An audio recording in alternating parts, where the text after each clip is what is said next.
2020년 5월 24일 몬트리올 새생명 장로교회 주일 예배를 시작하도록 하겠습니다.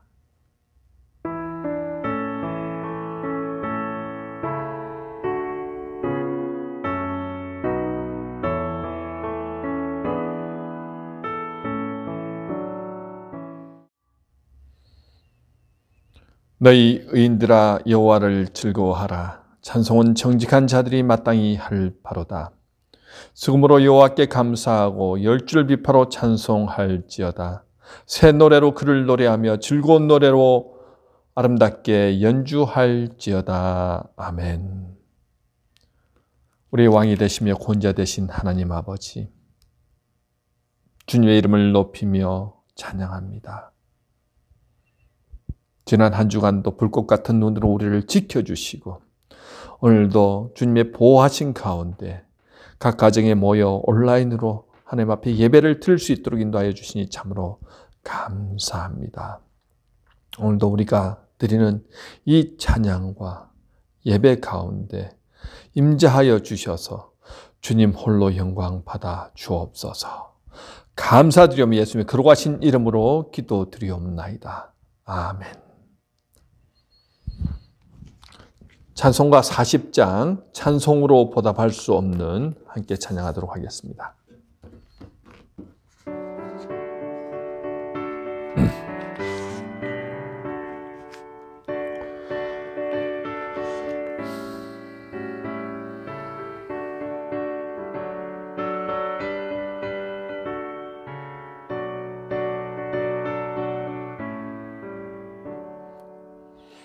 찬송으로 보답할 수 없는 큰 사랑, 주님께 영광 할렐루야. 형제 자매 모두 함께 모여 찬송해. 주님께 영광 할렐루야.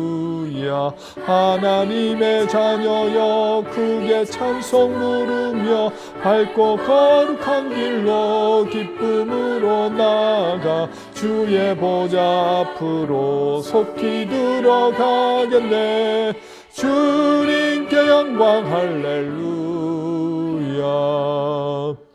우리 받은 주님 은혜 한량 없도다. 주님께 영광 할렐루야. 기쁜 찬송 부르면서 천국 가겠네. 주님께 영광 할렐루야. 하나님의 자녀여 크게 찬송 부르며 밝고 거룩한 길로 기쁨으로 나아가 주의 보좌 앞으로 속히 들어가겠네. 주님께 영광 할렐루야.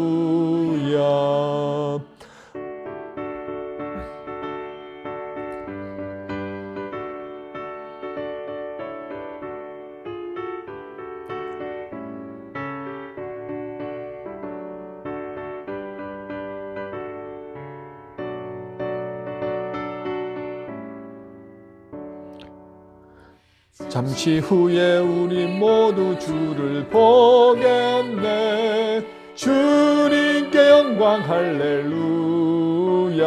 영광스러운 보좌 위에 거룩하신 주, 주님께 영광 할렐루야. 하나님의 자녀여 크게 찬송 부르며 밝고 거룩한 길로 기쁨으로 나아가 주의 보좌 앞으로 속히 들어가겠네. 주님께 영광 할렐루야. 만국 백성 천국에서 소리 높여서 주님께 영광 할렐루야. 영원토록 주의 공로 찬양하겠네. 주님께 영광 할렐루야. 하나님의 자녀여 크게 찬송 부르며 밝고 거룩한 길로 기쁨으로 나아가 주의 보좌 앞으로 속히 들어가겠네. 주님께 영광 할렐루야. 이 시간 우리 지난 한 주의 삶을 생각하시면서 하나님 앞에 거룩한 산제물로 드려지기 위해 먼저 우리의 안에 있는 죄악된 모습들을 주님 앞에 다 토설하고 회개하고 나가는 시간 갖도록 하겠습니다. 죄악된 모습들이 있습니다. 하나님을 하나님으로 의지하지 아니하고 내가 주인 되었던 삶은 없으십니까? 오늘 교만하고 또 내 중심적인, 나 중심적인 삶을 살았던 모습들, 그런 모습들 다 내려놓고 불신하고 시기하고 질투하고 원망하고 비판하고 정죄했던 모습들 다 있으면은 오늘 주 예수 그리스도의 보혈의 피로 정결케 해달라고 우리 한 목소리로 기도하도록 하겠습니다. 기도하시겠습니다. 저희들 부족합니다. 하나님의 자녀라고 거룩한 자들로 불러주셨습니다. 저희들은 항상 서로 죽는 거죠. 주님보다 세상 일을 더 중요하게 여기고 주님의 주인 되심을 머리로는 알지만 삶 가운데서는 전혀 주님을 주인으로 왕으로 모시지 않고 살아가는 우리들의 모습들이 있음을 고백합니다. 주님, 내가 주인이 되다 보니 주님 내 뜻대로 일이 되지 않을 때마다 시기하고 질투하고 비판하고 정죄하고 판단하는 모습들이 있습니다. 하나님이 기뻐하시지 않는 그러한 죄악된 모습들 우리 안에 얼마나 많습니까? 돈을 숭상하며 우상 숭배하며 살아가는 우리의 모습들도 있습니다. 하나님, 이런 나의 모습들을 용서해 주시옵소서. 하나님이 싫어하는 것들을 기꺼이 하고 많은 우리의 이 죄악된 모습들을 보혈의 피로 주님 깨끗게 씻어 주시옵소서. 하나님, 이 땅의 삶이 힘들고 어려운 삶이지만 그럼에도 불구하고 주님의 말씀대로 순종하며 주님의 의를 이루기 위해 하나님의 나라가 우리 안에서 이루어짐을 통하여 세상 가운데 주님 거룩함으로 온전함으로 살아가기를 원합니다. 오늘도 거룩한 산제물로 주님 앞에 드려지길 원하오니 주님 역사해 주시옵시고 오늘도 우리가 드리는 이 예배가 하나님을 기쁘시게 하는 예배 되어줄 수 있도록 인도하여 주시옵소서. 주님 우리를 받아주시옵소서. 주님 안에서 거룩함으로 새로워지는 귀한 시간 되게 하여 주시옵소서. 감사와 영광 올려드리오며 예수님의 거룩하신 이름으로 기도드리옵나이다. 아멘. 다 같이 사도신경으로 우리의 신앙을 고백하겠습니다. 전능하사 천지를 만드신 하나님 아버지를 나가 믿사오며 그 외아들 우리 주 예수 그리스도를 믿사오니 이는 성령으로 잉태하사 통정년 마리아에게 나시고 본디오 빌라도에게 고난을 받으사 십자가에 못 박혀 죽으시고 장사한 지 사흘 만에 죽은 자 가운데서 다시 살아나시며 하늘에 오르사 전능하신 하나님 우편에 앉아 계시다가 저로서 산자와 죽은 자를 심판하러 오시리라. 성령을 믿사오며 거룩한 공회와 성도가 서로 교통하는 것과 죄를 사하여 주시는 것과 몸이 다시 사는 것과 영원히 사는 것을 믿사옵나이다. 아멘. 성시교독 21번입니다. 성시교독 21번 시편 34편입니다. 성시교독 21번 함께 교독하겠습니다. 내가 여호와를 항상 송축하며 내 입술로 항상 주를 찬양하리이다. 내 영혼이 여호와를 자랑하리니 공고한 자들이 이를 듣고 기뻐하리로다. 나와 함께 여호와를 광대하시다 하며 함께 그 이름을 높이세. 내가 여호와께 간구하며 내게 응답하시고 내 모든 두려움에서 나를 건지셨도다. 이 공고한 자가 부르짖음에 여호와께서 들으시고 그의 모든 환난에서 구원하셨도다. 여호와의 천사가 주를 경외하는 자를 둘러 진치고 그들을 건지시는도다. 너희는 여호와의 선하심을 맛보아 알지어다. 그에게 피하는 자는 복이 있도다. 너희 성도들아 여호와를 경외하라. 그를 경외하는 자에게는 부족함이 없도다. 젊은 사자는 궁핍하여 줄일지라도 여호와를 찾는 자는 모든 좋은 것에 부족함이 없으리로다. 아멘. 찬송가 393장 오 신실하신 주 함께 찬양하시겠습니다.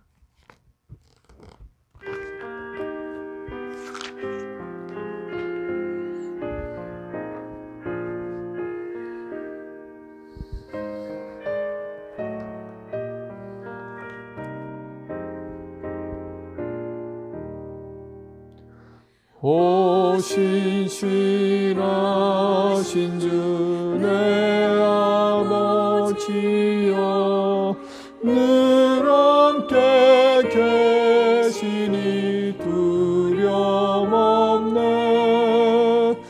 그 사랑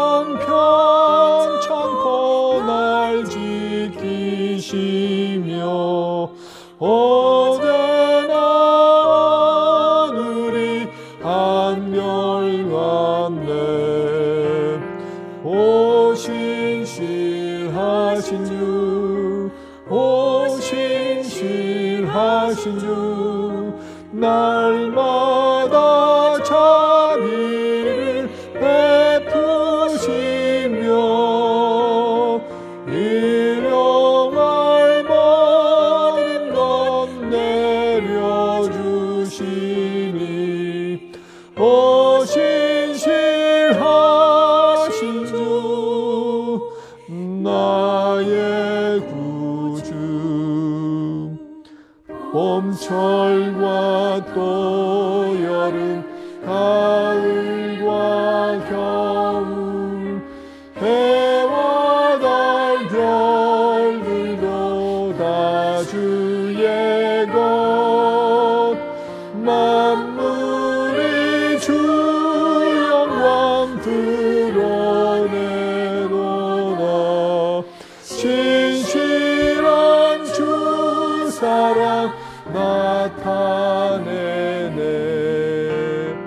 오 신실하신 주 오 신실하신 주 날마다 자비를 베푸시며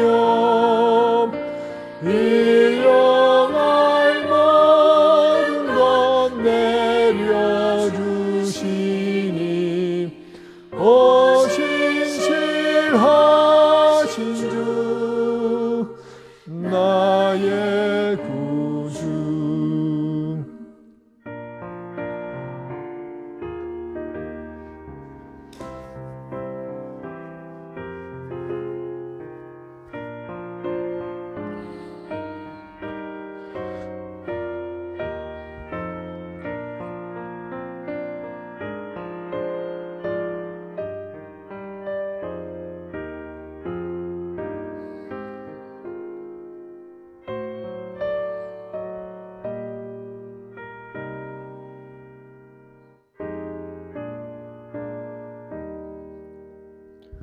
내 죄를 사하여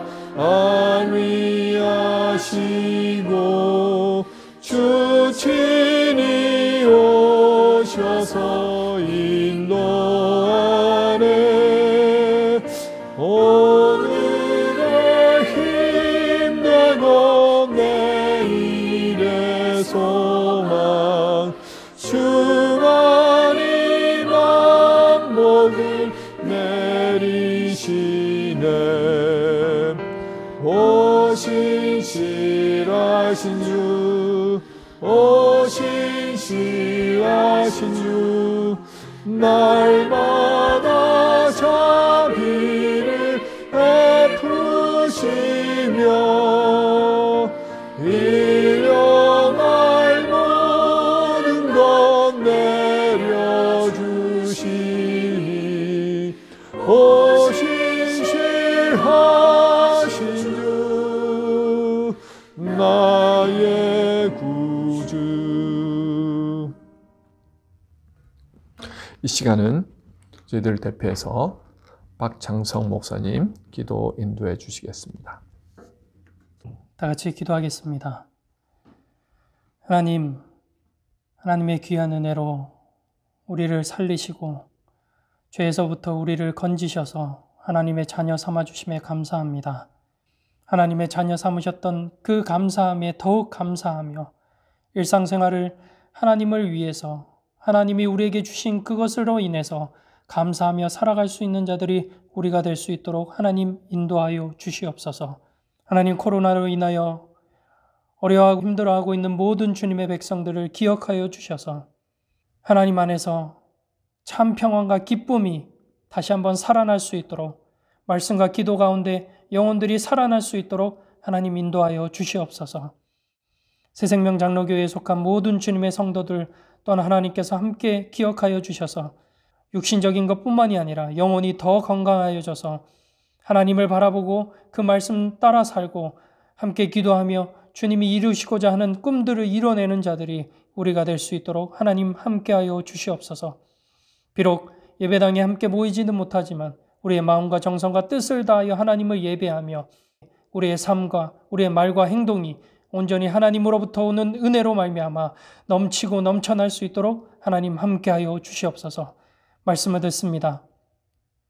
정성호 담임 목사님에게 성령 충만의 은혜를 더하여 주시옵시고 그 능력의 말씀이 선포될 때마다 우리가 아멘으로 화답하며 그 말씀 따라 사는 자들이 우리가 될 수 있도록 주님 함께하여 주시옵소서. 성령의 은혜로 우리의 삶을 온전히 이끌어 주셔서 성령 가운데 거하고 하나님의 말씀 가운데 거하고 기도 가운데 거하여서 하나님이 원하시는 뜻이 무엇인지를 온전히 분별하며 사는 자들이 우리가 되게 하여 주시옵소서. 시대는 점점 더 악해져 가고 시대는 점점 더 하나님을 모르는 자들이 일어나고 있지만 그럼에도 흔들리지 아니하고 믿음을 지키며 소망과 은혜 가운데 여호와 하나님을 온전히 바라보며 사는 자들이 새 생명 성도들 될 수 있도록 하나님 함께하여 주시옵소서. 오늘에 드려지는 예배가 하나님께 온전히 연락되기를 간절히 소망하며 살아계신 예수 그리스도의 이름으로 기도드렸습니다. 아멘.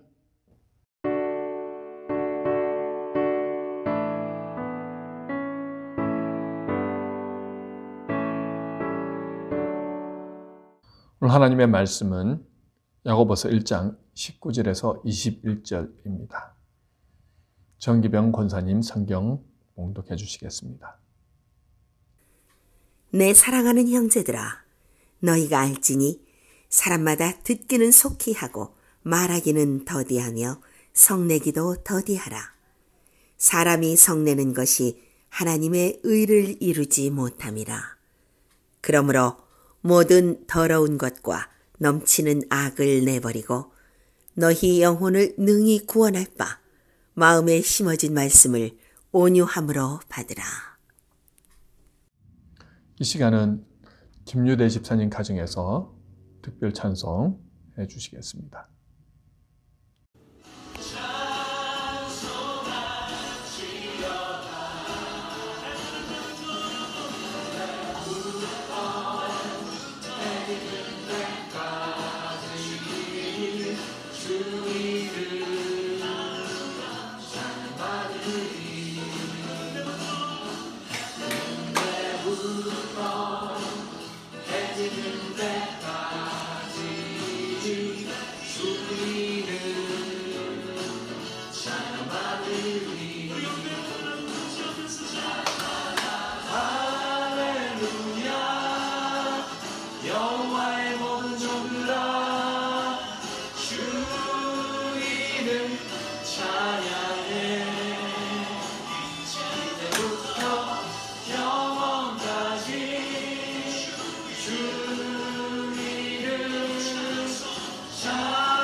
오늘은 분노를 다스리는 사람이라는 제목으로 말씀을 전하도록 하겠습니다.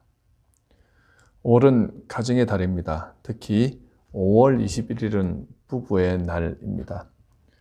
이날은 부부의 화합과 가정의 소정을 일깨워주자는 취지에서 2007년 5월 21일에 국가 공식 기념일로 승격되었습니다. 왜 하필 5월 21일이라고 정해졌냐 하면요.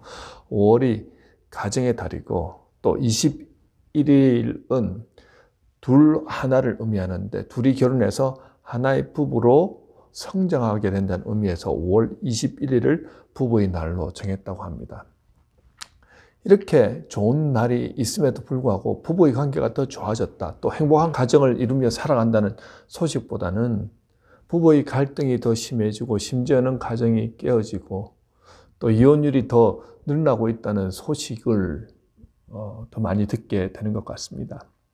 한 이혼 전문 변호사는요, 코비드19로 인해서 부부, 자녀들이 함께 있는 시간이 길어지면서 경제적, 심리적 문제로 갈등을 겪게 되고 평소보다 훨씬 더 많은 그런 갈등이 표면화되면서 가정폭력으로 발전하게 되고 이혼 상담을 해오는 그런 사례가 많다는 것입니다. 미국에서는 코로나 이혼이라는 신조어가 등장했고 뉴욕에서는 법원 휴전기임에도 불구하고 이혼 문의가 증가하고 있다고 말합니다. 터키 또한 이혼율이 코비드19 이전보다 무려 4배나 늘었으며 중국 일부 지역에서는 지난 해에 비해서 이혼율이 2배나 껑충 뛰었다고 합니다. 역사상 유례없는 코비드19가 우리의 건강만 위협하는 것이 아니라 우리의 경제와 가정까지 심각하게 위협하고 있는 상황입니다.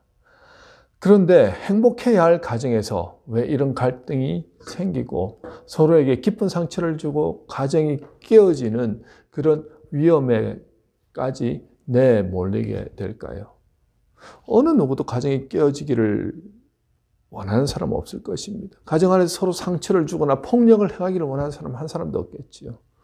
여러 가지 이유가 있겠지만 주로 자기가 원하는 대로 일이 잘 되지 않거나 또 외부 환경에 의해서 의지가 꺾여지거나 또 계획했던 대로 일이 잘 되지 않을 때 그 화나 분노가 주로 가정 안에서 표출되기 때문일 것입니다.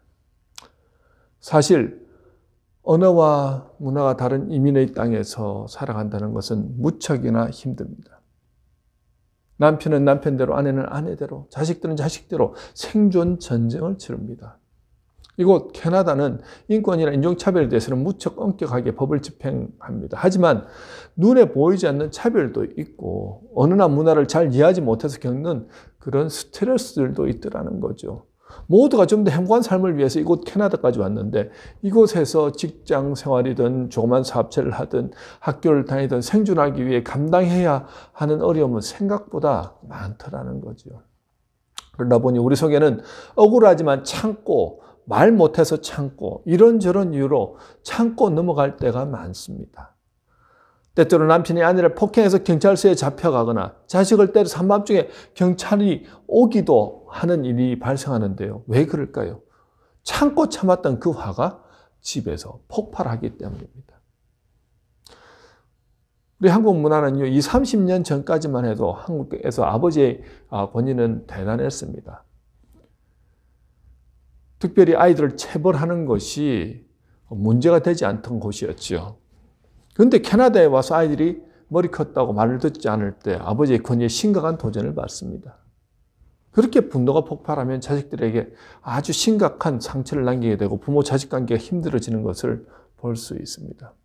이렇게 우리 안에 내재되어 있는 화를 잘못 분출해서 가정이 깨어지고 부모 자식 관계에 깊은 상처를 주는 일을 겪게 됩니다. 그것은 그리스도인 가정이나 비그리스도인 가정이나 별반 다르지 않는 것 같습니다. 왜 다르지 않을까요?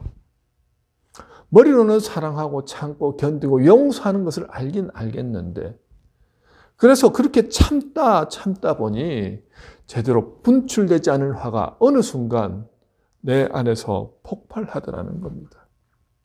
그렇게 참고 참다가 폭발한 분노는 많은 사람들에게 심각한 치명상을 주게 됩니다.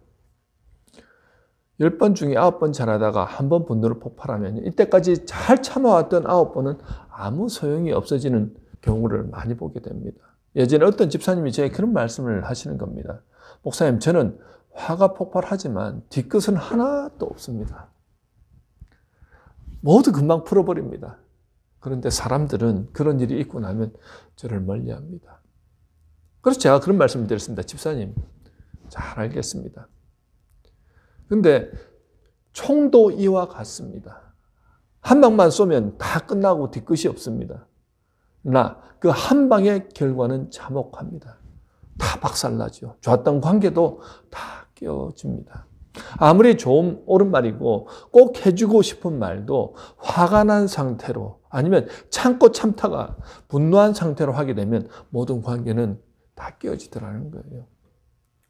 여러분, 예수 믿음으로 하나님과 사랑의 관계 속에서 살아가시는 분들이 왜 가정 안에서 교회 안에서 이런 문제들로 고통을 받을까요? 아마도 쌓여진 분노나 화를 제대로 다스리지 못해서 오는 결과라고 할 수 있습니다. 오늘 본문은 어떻게 하면 믿음의 사람들이 분노를 잘 다스릴 것인가에 대해서 말씀하고 있습니다. 오늘 본문 19절에 야고보 장로는 성내기는 더디하라고 말씀합니다. 이 말씀은 성을 내지 말라고 말씀하시는 것이 아니라 자연스럽게 성이 나고 화가 날 일이 생길 때 즉시로 화를 분출하지 말라는 의미입니다. 사실 화가 나는 것은 인간의 자연스러운 감정입니다.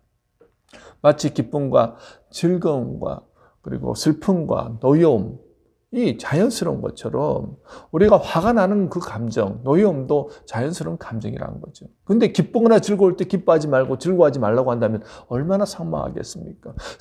지금 내 가족 중에 누군가 큰 사고로 고통을 당하고 슬픈 일을 당했는데 슬퍼하지 말라고 한다면 그만큼 불행한 일은 없겠죠. 마찬가지로 이 땅에 살면서 화나는 일이 얼마나 많겠습니까? 그런데 성경에서는 화가 나도 참아라고 말씀하시는 것 같은데 그것은 화를 참고 억눌러라고 말하는 것이 아니라 화를 분출하되 그때와 장소가 있다는 것입니다. 사실 무조건 화를 참기만 하고 분출하지 않으면 언젠가 그 화가 폭발할 때는 더 큰 죄로 드러나는 경우가 많더라는 거지요. 특히 사람을 상대하는 직업을 가지신 분들, 서비스 직종에서 일하시는 분들이 평소 땐 너무 젠틀하신데요. 어느 순간 감정 통제가 되지 않아서 큰 사고를 내는 경우를 종종 보곤 합니다.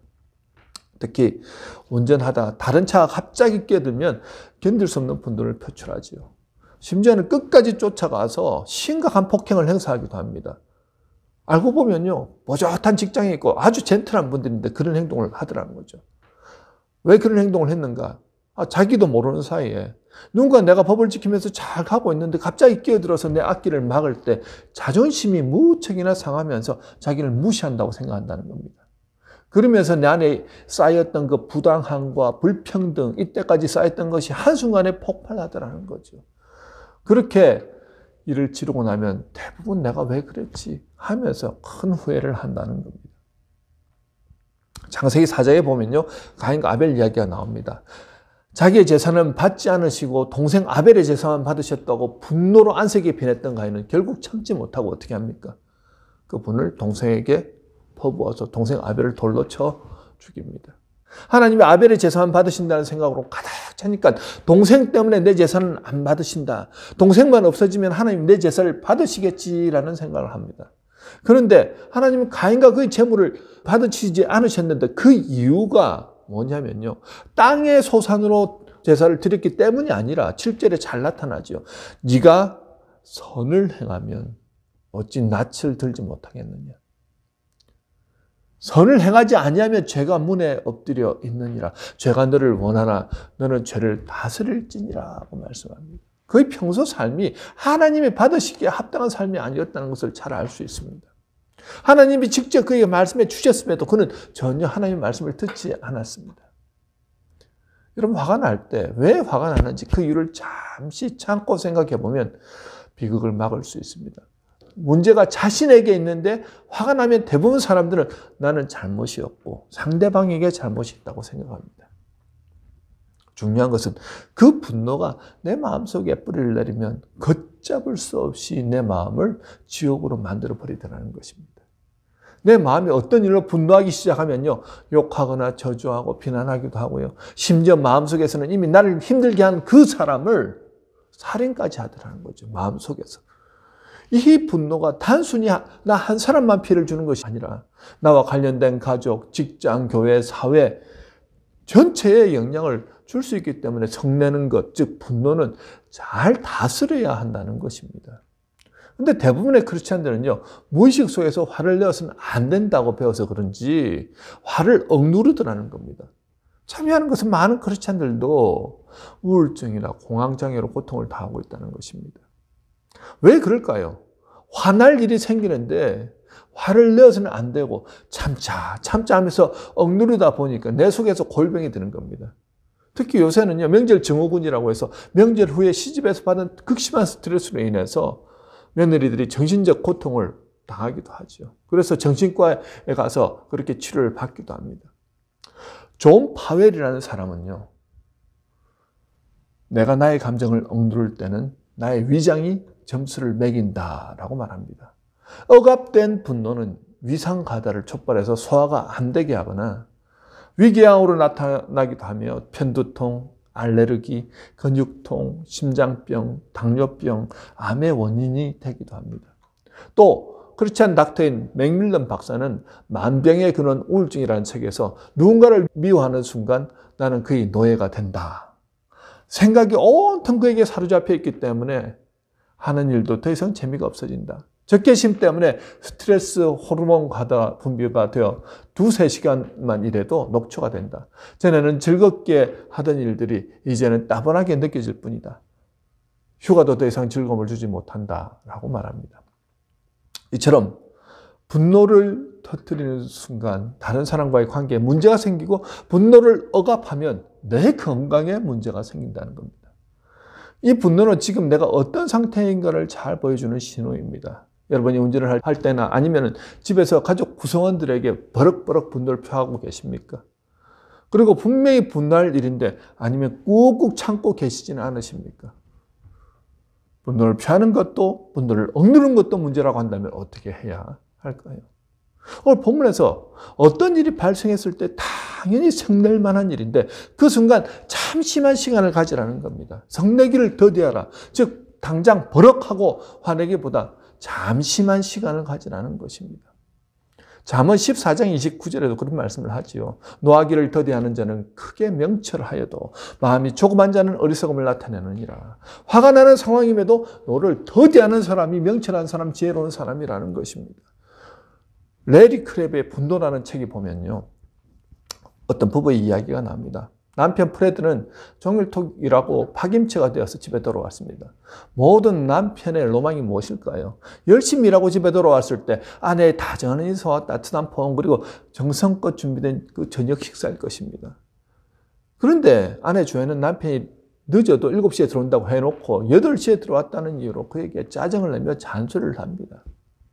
이때 아내의 환대를 바랬던 프레드는 갑자기 분노가 머리끝까지 올라갑니다. 종일 바깥에서 일하느라 온 에너지를 다 쏟고 왔는데 누구보다 7시에 퇴근하고 싶었는데 상사가 붙잡고 일을 시키니 그거 끝내느라 늦었는데 이유는 묻지 않고 무조건 짜증만 내고 화만 내는 아내를 보면서 온정이 다 떨어지는 겁니다.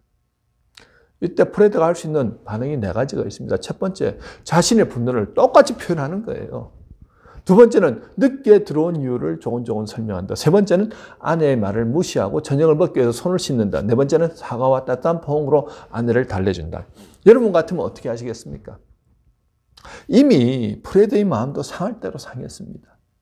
하지만 신실한 크리스천인 프레드는 화를 내기를 원치 않습니다. 그렇지만 그의 감정은 이미 상할 대로 상해 있었습니다. 사실 어느 가정에서나 겪을 수 있는 일입니다. 남편과 아내의 입장이 다르다 보니 그런 일들을 자주 경험합니다. 하지만 그 일을 어떻게 대처하느냐에 따라 큰 싸움으로 번지느냐 아니면 화목한 부부 관계를 유지하느냐가 결정되더라는 거죠. 사실 이 4가지 어떤 것을 해도 남편 프레드의 마음은 편하지 않습니다. 화를 내면 아내 조연과의 관계에 문제가 생길 것이고 아무것도 아닌 양 화나는 것을 참고 아내에게 사과하고 포옹으로 달래준다 해도 그의 감정은 이미 상할 대로 상해 있어서 감정의 쓴뿌리는 언제든 남아있겠지요. 이럴 때 어떻게 하면 좋을까요? 에스겔서 24장에서 그 답을 찾을 수 있습니다. 바벨론 포로로 끌려가 고통당하는 중에 하나님은 에스겔의 아내의 생명을 거두어 가시겠다고 말씀하십니다. 에스겔서 24장 15절에서 17절입니다. 여호와의 말씀이 내게 임하여 이르시되 인자야 내가 내 눈에 기뻐하는 것을 한 번 쳐서 빼앗으리니 너는 슬퍼하거나 울거나 눈물을 흘리거나 하지 말며 죽은 자들을 위하여 슬퍼하지 말고 조용히 탄식하며 라고 말씀합니다. 사랑은 하는 아내가 죽었다면 당연히 깊은 슬픔을 느낄 것입니다. 그러나 하나님은 그분의 종에게 조용히 탄식하라고 말씀합니다. 이 말씀 안에는 2가지 의미가 있습니다. 첫 번째, 하나님은요, 에스겔에게 개인적인 슬픔을 공개적으로 드러내지 말라고 말씀하시는 것입니다. 사랑하는 아내가 죽었는데 얼마나 슬프고 고통스럽겠습니까? 하지만 자신의 감정을 드러내지 말라고 말씀합니다. 하나님이 이렇게 말씀하신 까닭은 임박한 하나님의 심판이 너무 혹독하여 그에 비하면 아내의 죽음은 아무것도 아니라는 것을 우상 숭배함으로 하나님을 배반한 유대인들에게 알리려는 것이었습니다. 두 번째는요, 외부적으로 자신의 감정은 드러내지 않되 은밀하게 하나님 앞에서 조용히 탄식하라는 말씀입니다. 즉 자신의 느낌을 인정하고 하나님 앞에 나아가 자신의 고통스러운 감정을 토해 놓으라는 것입니다. 이렇게 있는 모습 그대로 하나님 앞에 나아가 내 상한 감정을 내어놓을 때 하나님이 다가오셔서 그의 마음을 위로해 주시고 마음과 생각을 주장해 주심을 통하여 그 마음의 평안을 허락하신다는 것입니다. 오늘 본문 21절에 보면요, 그렇게 나오지요. 그러므로 모든 더러운 것과 넘치는 악을 내버리고 너희 영혼을 능히 구할 바 마음에 심어진 말씀을 온유함으로 받으라. 받으라고 말씀합니다. 말씀을 온유함으로 받으라고 말씀하죠. NIV 성경에서는요, 온유함을 humbly라고 표현합니다. 겸손하게 엎드려 하나님의 말씀을 구하는 것입니다. 자, 우리가 인생길을 걸어가다 보면 예기치 않은 수많은 일들을 경험하게 됩니다. 그런데 내가 그런 억울한 일을 당하거나 애매한 고난을 당할 때 누구에게 나아가 이 답답한 마음을 풀어놔야 합니까? 바로 하나님이죠. 다윗의 시편들을 보면요, 시작은 어떻게 시작합니까? 대부분이 그렇습니다.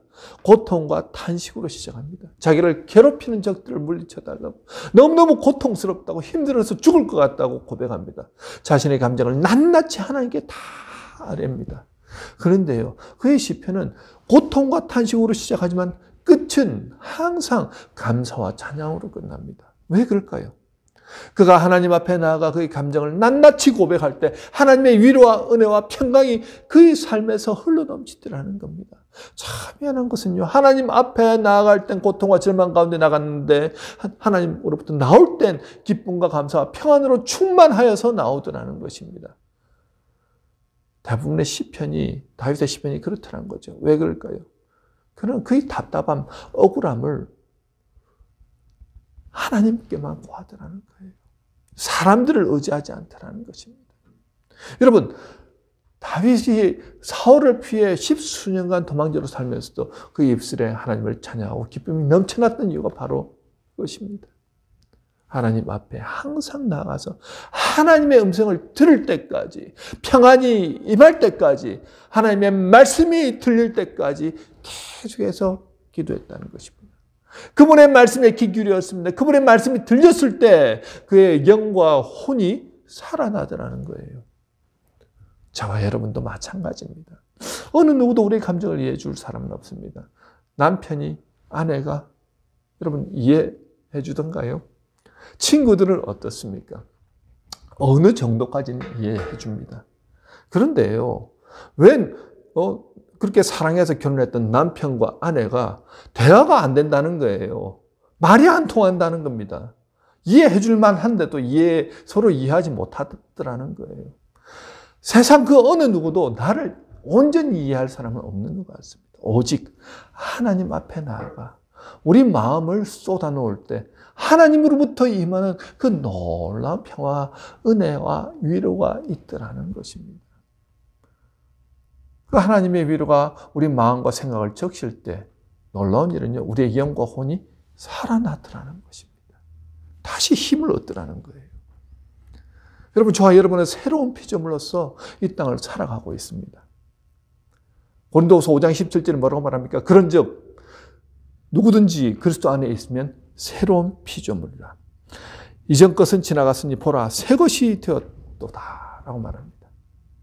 죄로 인해 끊어졌던 관계를 예수 그리스도께서 이어주셨습니다. 이제 새로운 피조물로서 1대1로 하나님과 소통하고 교제하고 대화할 수 있는 존재가 되었다는 거예요. 지혜로운 사람은 자기의 신분을 알고 그 신분을 마음껏 활용하는 사람이 지혜로운 사람 아니겠습니까?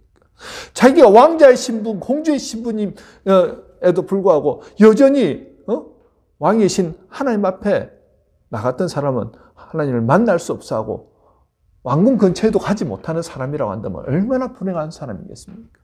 나는 왕자야, 나는 공주야, 나는 왕가의 사람이야 하고 당당하게 왕궁에 들어와서 하나님과 교제하고 소통하고 자기의 감정, 자기의 아픔, 자기의 생각을 다 낱낱이 하나님께 아뢰을 때 그때 어떻게 되나요? 하나님 안에서 놀라운 평화와 기쁨과 위로가 흘러넘친다는 것입니다. 자, 그런데 어떤 모습으로 우리가 나아가야 하느냐 하는 게 중요하죠. 모든 더러운 것과 넘치는 악을 내버리고 라고 말씀합니다. 나아갈 때, 하나님 앞에 나아갈 때는요, 모든 더러운 것과 넘치는 악을 내버리고 나가야 한다는 거죠. 거룩한 하나님은 거룩한 곳에 임하십니다. 우리가 우리의 죄를 고백하고 거룩함으로 주님을 찾고 만나기를 간망할 때 성령은 우리에게 친절하게 다가오시더라는 거예요. 분노할 수밖에 없고 우리 입술에서 비난과 정죄와 비판과 미움과 시기, 질투로 가득할 수밖에 없는 상황에서도 하나님의 음성에 귀 기울이고 그분 앞에 우리의 죄를 낱낱이 고백하면서 겸손함으로 나아갈 때 그분의 말씀이 우리에게 임하고 그 말씀을 들었을 때 우리의 영은 살아나고 하나님을 찬양하고 기뻐하고 평안이 우리 안에 넘친다는 것입니다. 여러분, 우리가 성령 하나님의 인도를 받기 시작할 때 비로소 우리의 죄된 본성에서부터 자유할 수 있습니다. 분을 낼 만한 일들이 얼마든지 생길 수 있지만 그 분을 이길 힘도 다스릴 힘도 성령 하나님이 주시더라는 거죠. 아레이 토레이 목사님 이렇게 기도합니다. 하나님, 제가 성령 충만하다고 느끼지 못할 때 함부로 말하지 않도록 도와주세요. 성령 충만하지 않을 때 말하면 지른하기 쉽고 사람들에게 상처 주기 쉽기 때문입니다. 하나님, 제가 성령 충만하지 않을 때 제 인생에 중요한 결정을 하지 않도록 도와주세요. 성령 충만하지 않을 때 저의 결정을 하게 되면 잘못 결정할 가능성이 있기 때문입니다. 라고 그는 말합니다. 여러분, 갑작스럽게 화날 일이 우리 앞을 가로막을 때 어떻게 하시면 좋겠습니까? 어떤 부부가 하도 심하게 싸우니까 정신과 의사 선생님이 부부 두 사람이 화날 때마다 물약을 3숟가락 이렇게 부어서 먹는데 한 번 먹을 때마다 한 숟가락씩 1분씩 머금고 있어야 된다는 것입니다. 그래서 3분을 머금고 있으라는 거예요. 그 의사 선생님이 그렇게 또 조제를 해주시니까 그 말씀대로 순종해서 그렇게 했다는 겁니다. 화가 날 때, 분노가 생길 때 이렇게 한 숟가락씩 1분, 한 숟가락씩 1분 그렇게 해서 3분을 머금고 있었더니 정말 화가 싹 가라앉는 겁니다. 그래서 야, 이 약 신기하다고 다시 선생님한테 와서 그 약을 또다시 조제해 주십시오. 그 약 먹었더니 신기하게도 화가 날 때마다 싹 가라앉았습니다.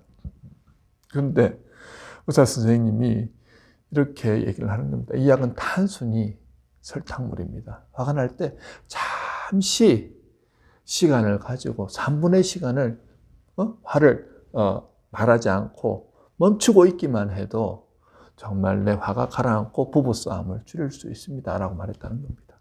여러분, 화가 나는 순간에 버럭하고 분노를 표출하기보다 오히려 잠시 성령님께 집중하는 것입니다. 예수님이라는 이런 상황에서 어떻게 하셨을까요? 가르쳐 주세요, 주님. 아니면 어떤 분들은요, 주기도문을 막 10번씩 외운다는 거예요.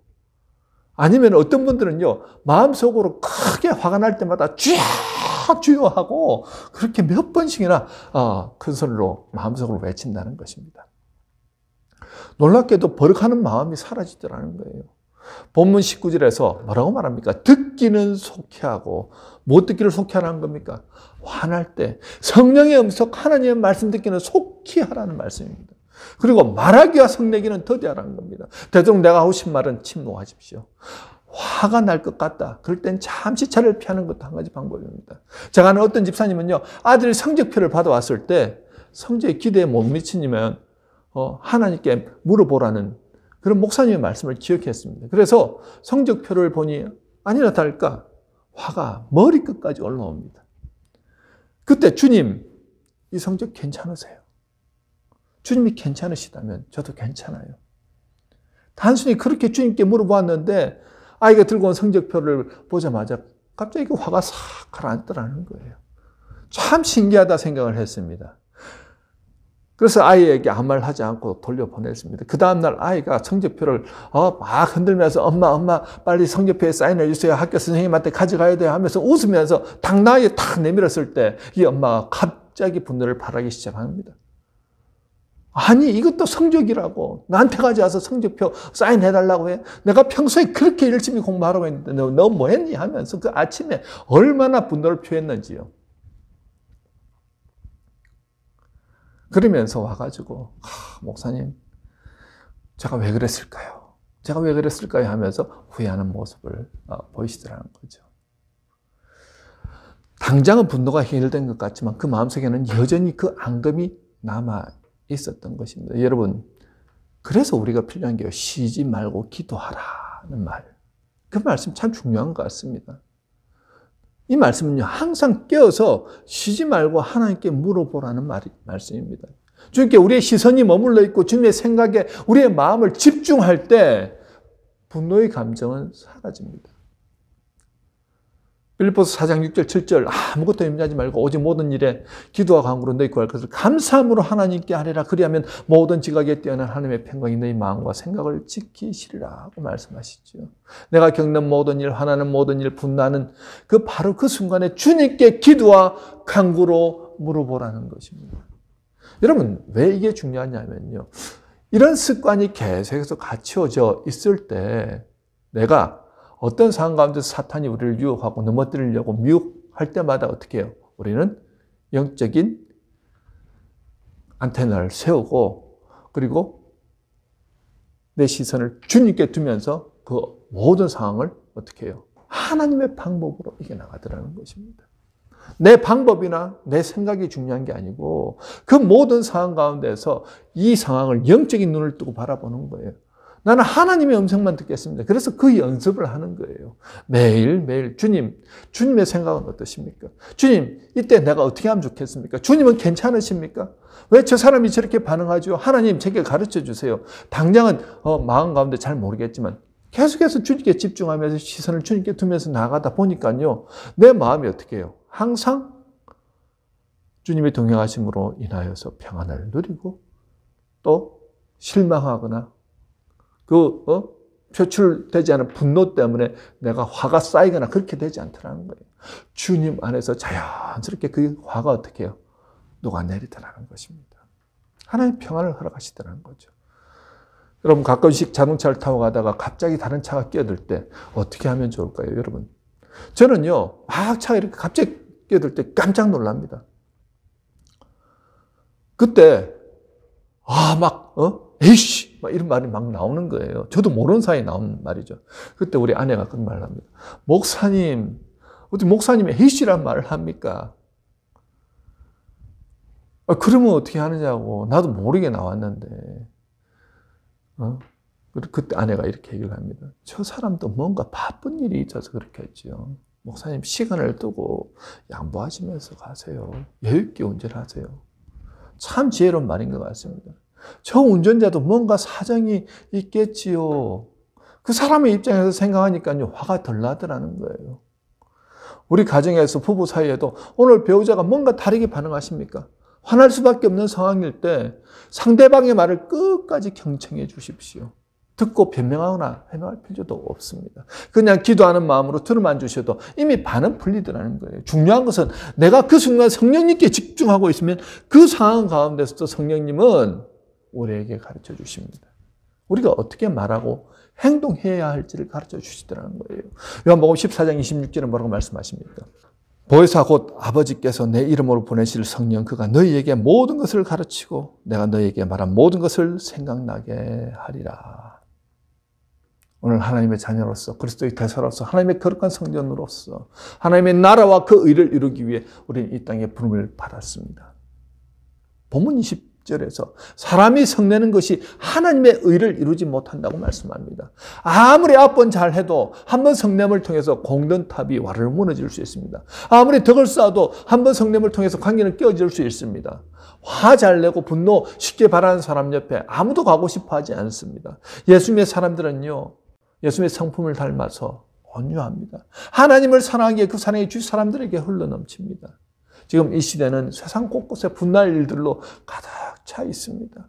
조금만 건드리면 폭발할 것 같습니다. 그때 우리 크리스찬들은 매 순간 우리 삶을 인도하시고 가르치시는 성령님의 말씀에 귀를 기울임으로 하나님의 나라와 그 의를 이루는 놀라운 축복을 경험하시길 주님의 이름으로 축원합니다.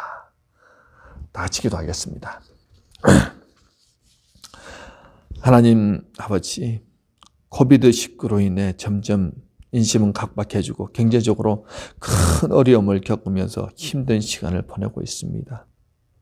이 어려움 속에서 우리도 모르게 자리 잡은 분노나 화가 자라서 폭발함으로 좋았던 관계가 깨어지고 어려움을 겪는 가정이 얼마나 많은지 모릅니다.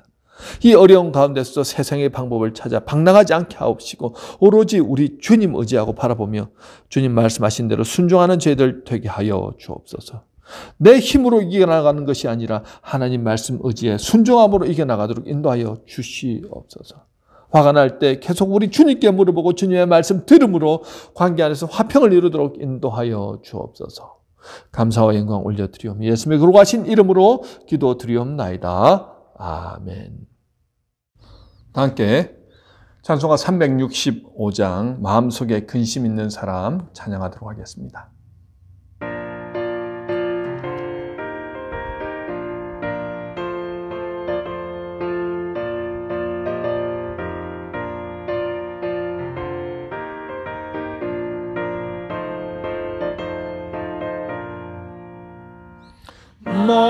마음속에 근심 있는 사람 주 예수 앞에 하려라. 슬픈 마음 있을 때에라도 주 예수께 하려라.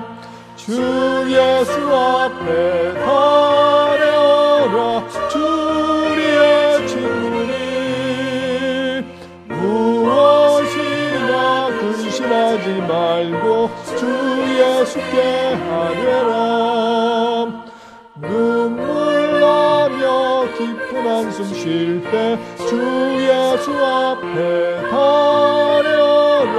은밀한 죄 내게 있더라도 주 예수께 하려라. 주 예수 앞에 하려라. 주리의 친구니 무엇이나 근심하지 말고 주 예수께 하려라.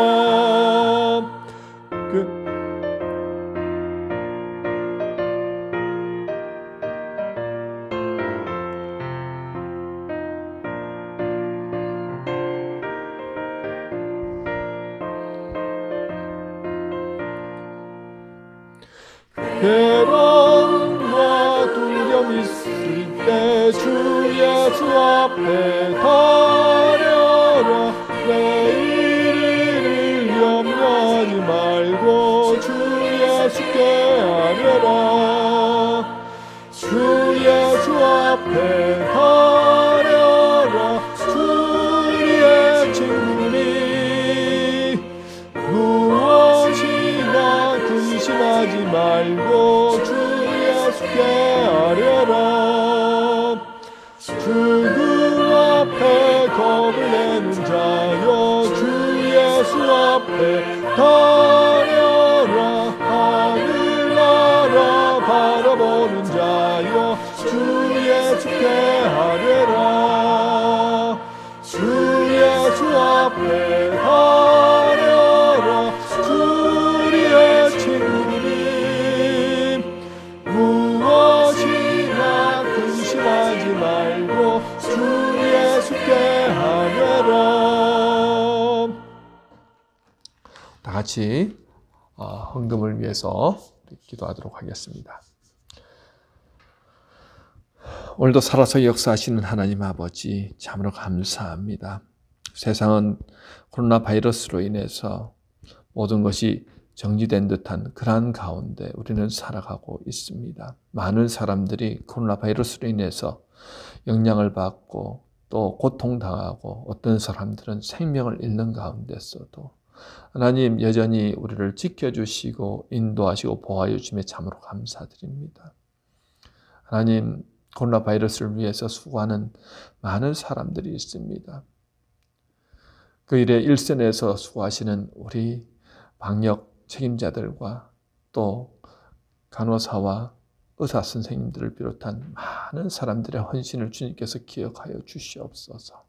목숨을 걸고 일선에서 일하고 있는 그분들에게 힘과 용기를 다해 주시고 하늘로부터 내려오는 평안을 허락하여 주셔서 기쁨으로 맡겨진 일들을 감당할 수 있도록 도와주시옵시며 그분들의 생명을 지켜주셔서 능히 아버지 하나님 사람들 구하는 그 일 잘 감당할 수 있도록 주님 붙들어 주시옵소서.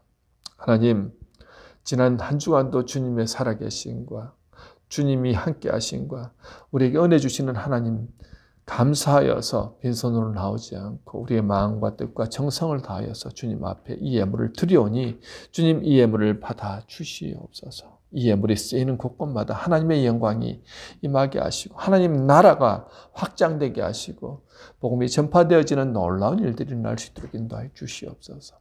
지금도 세계 각지에서 고통 가운데 있는 사람들을 생각하게 하시고 이 코로나로 인하여서 병으로 고통받는 사람보다 먹고 사는 문제가 대두됨으로 인하여서 그 걱정으로 고통 가운데 있는 많은 사람들을 기억하시고 주님 코로나 바이러스를 종식시켜 주시고 그리고 이제 경제가 다시 살아나게 하시고 정상적인 생활이 되어질 수 있도록 주님께서 역사하여 주시옵소서. 주님 우리 교회가 교회로서의 역할을 감당하게 하시고 많은 죽어가는 사람들에게 도울 수 있는 교회, 복음을 전하는 교회, 이 땅 가운데 정말 등대 같은 교회로서 빛을 비추는 교회 그 사명을 다할 수 있도록 주님 인도하여 주시옵소서. 함께 모여서 예배할 날을 기대하며 하나님 건강, 영육간에 강건케 하시고 다시 모일 때까지 하나님 은혜 안에서 가도록 주님께서 지켜주옵소서. 감사와 영광 올려드리며 예수님의 이름으로 기도드리옵나이다. 아멘. 교회 소식 몇 가지 전하도록 하겠습니다. 이제 코로나 바이러스로 인해서 야외에서는 10명, 세 가정이 10명 정도 모여서 모일 수 있다고 이제 정부에서 발표를 하였습니다. 하지만 아직까지 교회에서 예배 드리는 것은 조금 시기상조인 것 같습니다. 우리 당회에서 다시 한번 협의를 하겠지만 조금 더 안전해질 때까지 계속 저희들은 온라인으로 예배를 드리고 또 여전히 지금 제자반과 사역반 그리고 또 우리 SNS로 서로 문의하고 그렇게 나누고 있습니다. 그 일을 위해서 우리가 기도함으로 잘 준비하여서 다시 함께 모일 수 있도록 우리가 지금부터 기도함으로 준비하였으면 좋겠습니다. 지금까지 우리와 함께 하셨던 우리 박은경 집사님이 5월 28일 한국으로 돌아가시게 되었습니다. 완전 이제 귀국하셔서 가족들과 함께 그곳에서 교수 사역하시면서 지내게 되시는데요. 참 아쉽습니다. 혹시나 이 방송을 보시면서 연락하실 분들은 또 개인적으로 또 연락하시고 그렇게 환송해 주시면 감사하겠습니다. 우리 찬송가 원하고 바라고 기도합니다. 마지막 찬양하도록 하겠습니다.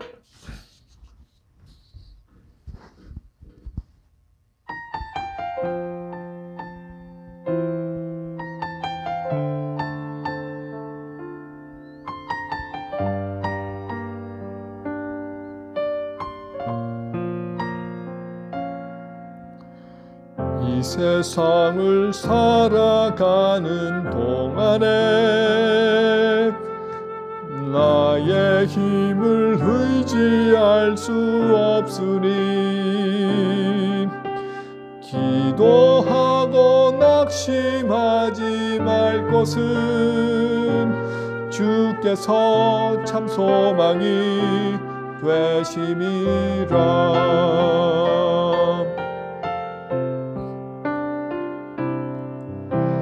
주의 길을 걸어가는 동안에 세상의 것 의지할 수 없으니 감사하고 낙심하지 말 것은 주께서 참 기쁨이 되심이라.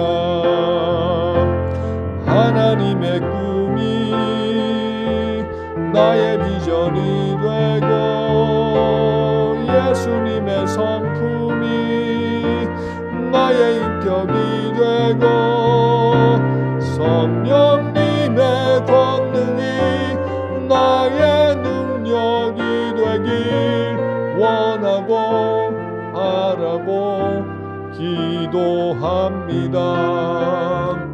원하고 바라고 기도합니다.